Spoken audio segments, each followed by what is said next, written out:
ابو طلحہ کا ایک باغ تھا۔ جب انس رضی اللہ عنہ فرماتے تھے کہ ابو طلحہ انصاری مدینہ منورہ میں سب سے زیادہ اور سب سے بڑے باغ والے تھے۔ ان کا ایک باغ تھا جن کا نام برہا تھا، اور وہ ان کو بہت ہی زیادہ محبوب تھا۔ مسجد نبوی کے قریب تھا۔ پانی میں اس میں نہایت شیریں اور افراد سے تھا۔ حضور صلی اللہ علیہ وسلم بھی اکثر اس باغ میں تشریف لے جاتے اور اس کا پانی نوش فرماتے۔ جب قرآن شریف کی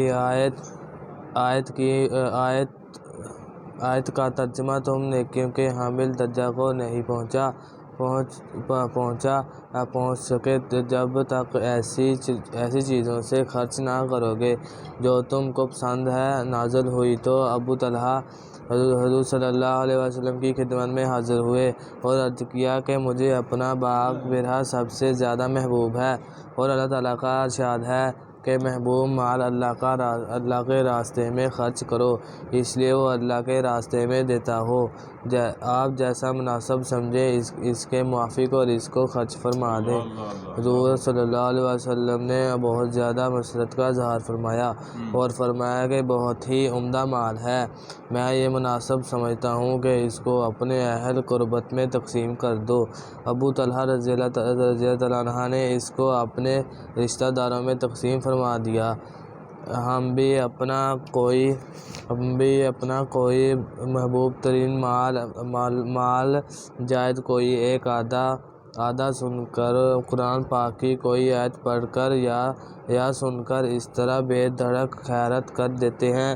اگر وقف وغیرہ کرنے کا خیال بھی آتا ہے تو زندگی سے مایوس ہو جانے کے بعد وارثوں سے خفا ہو کر ان کے محروم کرنے کی نیت سے اور برس کے برس اس سوچ میں لگا دیتے ہیں کہ کوئی صورت ایسی پیدا ہو جائے کہ میری زندگی میں تو میرے ہی کام آوے، بعد میں جو ہو وہ ہوتا رہے۔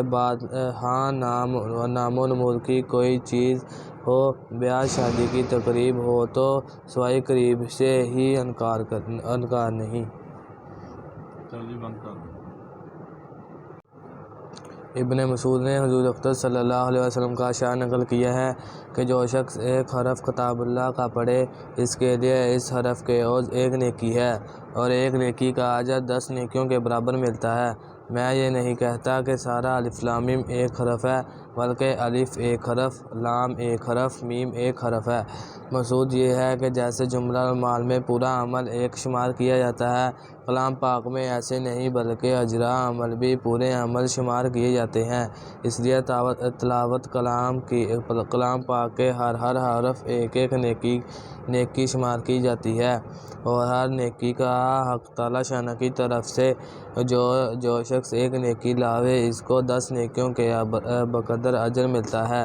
10 حصہ اجر کا وعدہ ہے، اور یہ اقل درجہ ہے۔ حق تعالیٰ شانہ جس کے لیے چاہتے ہیں اور زیادہ فرما دیتے ہیں۔ ہر حرف کو مستقل نیکی شمار کرنے کی مثال حضور صلی اللہ علیہ وسلم نے ارشاد فرما دی، اور ایک حرف شمار نہیں ہوگا بلکہ الف لام میم علیحدہ حرف شمار کیے جائیں گے۔ اس طرح پر الف لام میم کے مجموعے پر 30 نیکیاں ہوں گی۔ اس میں اختلاف ہے کہ الف لام میم سے سورہ بقرہ کا شروع مراد ہے۔ اگر سورہ بقرہ کا شروع مراد ہے تو بظاہر مطلب یہ ہے کہ لکھے ہوئے حرف کا اعتبار ہے لکھنے میں، چونکہ وہ بھی 3 حرف لکھے جاتے ہیں، اس لیے 30 نیکیاں ہوئیں۔ اگر اس سے سورۃ فیل کا شروع مراد ہے تو پھر سورہ بقرہ کے شروع میں الف لام میم ہے، اور جو 9 حرف ہیں، اس لیے اس کا اجر 99 نیکیاں ہوں گی۔ روایت میں ہے کہ میں یہ نہیں کہتا کہ بسم اللہ ایک حرف ہے بلکہ بے سین میم یعنی علیحدہ حرف مراد ہیں۔